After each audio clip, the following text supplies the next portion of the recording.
शाहू महाराजांच्या वारसदाराला विशाळगडावरून जाण्यापासून रोखण्यात येत आहे। त्या शाहूंच्या वारसदाराला जे खासदार झाले, बहुसंख्याक लोकांनी निवडून दिलं, त्यांना तुम्ही अडवताय। ज्यांना अडवायला पाहिजे होते काल ते अडवले नाही, त्यांनी जाऊन नासधूस केली। ह्या सरकारचा प्लॅन एवढाच आहे, कोल्हापूरच्या दंगलीमध्ये सुद्धा कोल्हापूरची लोकच नव्हती, ती बरोबर धारकरी होती। ती कोणी पाठवली होती परत नाव घ्यायला लावू नका मला। आणि कालचं सुद्धा धारकरी होते आणि कोणी पाठवले होते हे मला सांगायला लावू नका। पोलिसांनी त्यांना का नाही अडवलं? कमीत कमी त्यांना अटक का नाही केली? सगळं करत असताना पोलिसांना सूचना आहेत, होऊ द्या जे होत आहे ते। काय ह्यांना दंगा केल्याशिवाय पर्यायच नाही पुढच्या 3 महिन्यात। 2013च्या आसपास याच्यासाठी 13-14 कोटी असायचे। आता माननीय एकनाथ शिंदेजी, देवेंद्रजी आणि अजितदादांनी 850 कोटीच्या आसपास, म्हणजे 800 कोटीपेक्षा जास्त रक्कम आता उपलब्ध करून दिली याच्या संवर्धन संरक्षणासाठी। तर मला व्यक्तिगत रीतीने वाटतं की याचं राजकारण कोणी करता कामा नये। आपल्याला याचं राजकारण करून कदाचित काही क्षण लोकांना अशा पद्धतीने सांगता येईल, पण मी विश्वास देतो महायुतीचं सरकार विशाळगडावरचं अतिक्रमण काढण्याच्या दृष्टीने कटिबद्ध आहे, संवेदनशील आहे, सकारात्मक आहे। आणि या सगळ्यावर आता आरोप प्रत्यारोप सुद्धा होताना पाहायला मिळतात। आणि या सगळ्या संदर्भात आढावा घेतलाय आमचे प्रतिनिधी, माहिती देतात आमचे प्रतिनिधी शेखर पाटील। पाहूयात।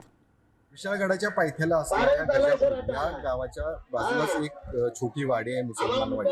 त्याच ठिकाणी खरं तर शाहू छत्रपती महाराज आणि आमदार सतीश पाटील जे ते मदत घेऊन पोहोचलेले आहेत। आपण जर बघितलं तर ही दृश्य पाहू शकता, ज्यामध्ये शाहू छत्रपती महाराज आणि आमदार सतीश पाटील या सगळ्या तिथल्या नागरिकांशी संवाद साधतात, त्यांचे प्रश्न या ठिकाणी जाणून घेताना या ठिकाणी समजून घेण्याचा प्रयत्न देखील ते करताना पाहायला मिळतात।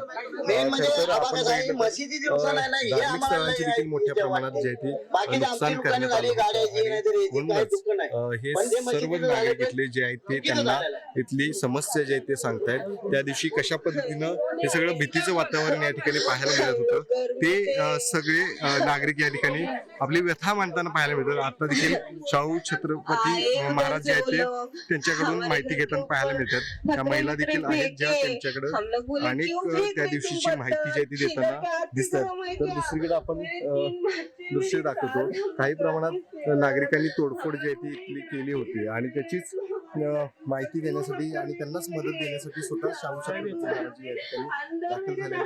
त्या सर्वांनाच दिलासा देण्याचं काम जे आहे ते याच इंडिया आघाडीकडून केलं जातं। त्यामुळं नक्कीच ही मदत जी आहे ती आमची मोठी नसली तरी त्यांना दिलासा देण्याचं काम आहे आणि ते आमच्याकडून या ठिकाणी केलं जातं। अशी पद्धतीची प्रतिक्रिया ही शाहू महाराज आणि सतीश पाटील यांची या ठिकाणी पाहायला मिळते। त्यामुळे शेखर पाटील